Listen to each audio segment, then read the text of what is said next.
What is going on, Haunt Nation? It's your boy Ant, and today it's time for a movie review.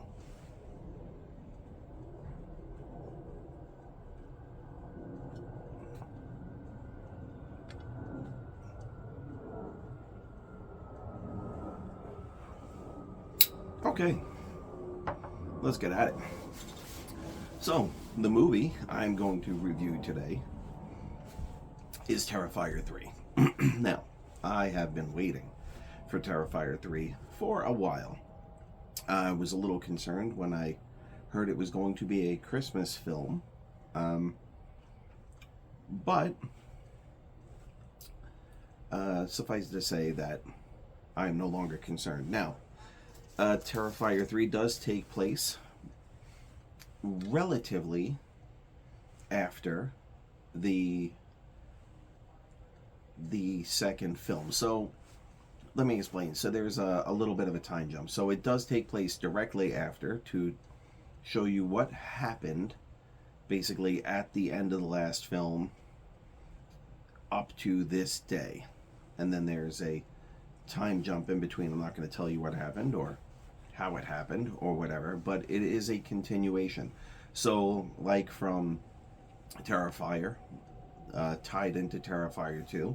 Terrifier 2 kind of went off the rails and did its own thing, even though it did tie directly to the first film with characters and all. Terrifier 3 again continues the saga. So not like some of the other films where they're not acknowledging the previous work or what have you, right? Take a nice drink of my beer, because I've got nowhere to go, and I don't think you do either, especially if you're watching me, right? Anyhow, so it then again picks up in the Christmas season several years after the first film, which is good because they use some of the same characters from the second film, the young brother and the sister who were the survivors of the ordeal. So it picks up with them and other people as well. So obviously, not so much for the young lady in the film. She looks phenomenal. She doesn't look like she's really aged at all. But the young brother, you can tell, went from like a squeaky, 13-year-old to like a 16, 17-year-old. So they do account for that in the film. But I know what you want. You want to know, is it as good as the original Terrifier? Is it as good as the second Terrifier? Is it as boring as the second Terrifier, right? That's what I heard a lot of from a lot of people, that the second movie, even though they did like it, or they liked the gore and the kill scenes and the violence, there was a really long portion of the film, kind of in the middle, where a whole lot of nothing was happening. It's like story was developing, and people wanted a lot less story and a lot more horror violence. This one does have story, and the story does develop, and it continues to develop. However, there is more violence in it, and I did personally get the feeling that whereas Art's antics, where he's laughing and pointing, or making faces, and where there was some level of levity to it, it's still there. He still continues to do these things, but somehow the movie just feels darker. It feels more evil, more sinister. It doesn't feel like it has that humorous tone anymore. It's still there, but it just really feels dark, sinister, which obviously didn't bother me, didn't put me off at all, but it's a tone thing. I don't know if they were trying to do that or they weren't, but that's how, to me, the tone came off. A lot more dark, a lot more sinister, meaner, if you want to put it that way, right? I mean, Art's always been mean, right? But it just comes off meaner.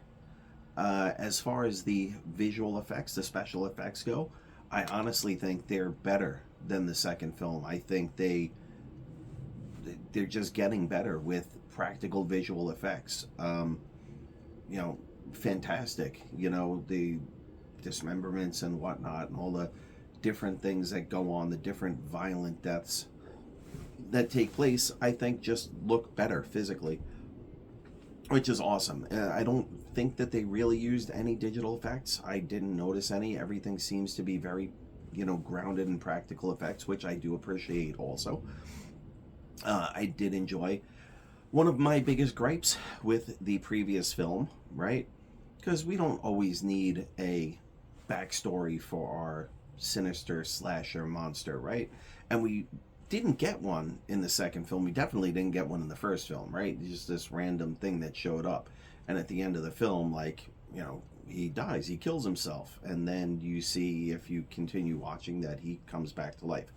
Definitely supernatural. Now we're in the horror film, not just the slasher film genre, right? Second film, he's back to life. It acknowledges that he's back to life and that he was damaged, and somehow he regenerates. They don't show us him regenerating, but he regenerates, which is something that I'd always hoped that they'd do with Michael Myers, that he'd regenerate. But for whatever reason, kind of between 1 and 2, maybe he did regenerate, right? They don't acknowledge that he was, that he lost an eye or anything in the second film. He just goes on his rampage through the hospital, and at the end gets shot in both eyes, and then he can't see. We know he can't see. Shot in both eyes. Apparently the bullets lodging in his brain didn't kill him, from a 38 special, what appears to be a 38 special. But anyway, digress. Later Halloween movies, not so much with the regeneration, right? They kind of killed him off in 2, then they brought him back, and they brought him back for the new series, and he's blind in one eye, and then for somehow, after making a miraculous recovery in the second one, the third film, he's just now he's weak, and he's like a hobo living in a fucking sewer cave. Don't get me started on that movie. I really fucking dislike that movie. But anyway, we're not talking about that movie. Anyway, they establish that he is indeed supernatural, and they bring in that creepy little female clown into it, which they also kind of quasi-establish that is supernatural. They always allude in the second film that there's something, it's like they're reaching for the story to tell you, who's Art the Clown, where is he from, and it never resolves. And that's my biggest gripe about the second film. It never resolved anything. It seemed like they threw it out there like it might, and they just never finished it. There are things in Terrifier 3 that are resolved. Not maybe to the degree that most of us would like, but it kind of shows you, it kind of hints subtly, but maybe not so subtly, depending on, the way you think, at where Art's from, what Art is, right? How Art came to be. It also kind of shows you a little bit more about your hero, right? Your protagonist, about her background, and maybe how she is this avenger set to fight against Art the Clown and his minions. So yeah, there is a bit more. So I did not find that unsatisfying, right? So there was some resolution. It may not be the resolution we were all hoping for, or done to the degree we were hoping for. Or, and I'm sure many of us out there have our own ideas, or had our own ideas about what Art is, or who or where he came from, right? But it is addressed, which I am very happy for. I'm thankful for that they addressed it in that film. The third thing that I'll mention, 25th, 137, is that I was a little disappointed that the little girl, the little Art the Clown, girl clown, does not make an appearance in this film at all. They do explain it. They explain the whys and the hows, and you actually see it. You can, it makes sense, but I thought that was a cool character that just kind of, it was there and now it's kind of gone, and maybe, gone forever. Yeah, it is what it is. But I thought that was a good character. I thought that character itself was worth revisiting, but they did not revisit it. Anyway, movie does run over 2 hours long, so it is a bit long for a horror film, but like I said, for me, very enjoyable. Are there things in this film that people are going to find disturbing? Absolutely. If you have a problem with the idea of suicide, don't go to see this movie. If you get offended at sexual references and violence, don't go to see this film. It is on the more extreme end of the slasher film genre, right? It's not your typical horror movie that they're putting out nowadays. Not the typical milk toast PG-13. The movie is unrated, and it's unrated for a reason. Because if they tried to get a rating, it would have been an X rating. They wouldn't have gotten an R with this film. Guarantee you. Guarantee you. Would not have gotten an R rating. So, it stays unrated. But as such, it is now the highest grossing unrated film in history, which is impressive, and probably one of the highest grossing horror films in history. I'm not sure about that, but definitely definitely the highest grossing independent film in history. So kudos to you, Damien Leone, and whoever else helped you make this film. I only know one name, that's yours.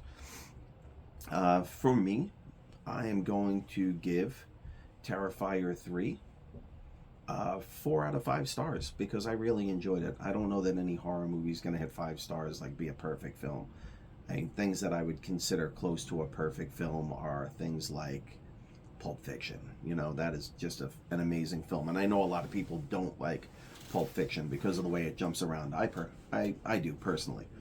Anyhow, so Terrifier 3. See it in theaters. It should still be in theaters. It was when I saw it. It was about a week ago. Go see it. If not, they are definitely coming out. I'm getting ads for box sets already for all 3 films, 1, 2, and 3, with All Hallows Eve remastered in 4K as a box set with extra shit individually.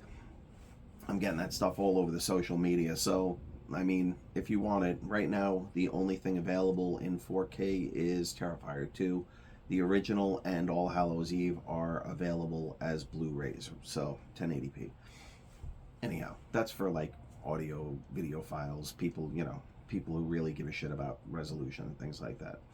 Anyhow, I am Ant. This is Haunt Nation. That was my review for Terrifier 3, and I will see you soon. See ya.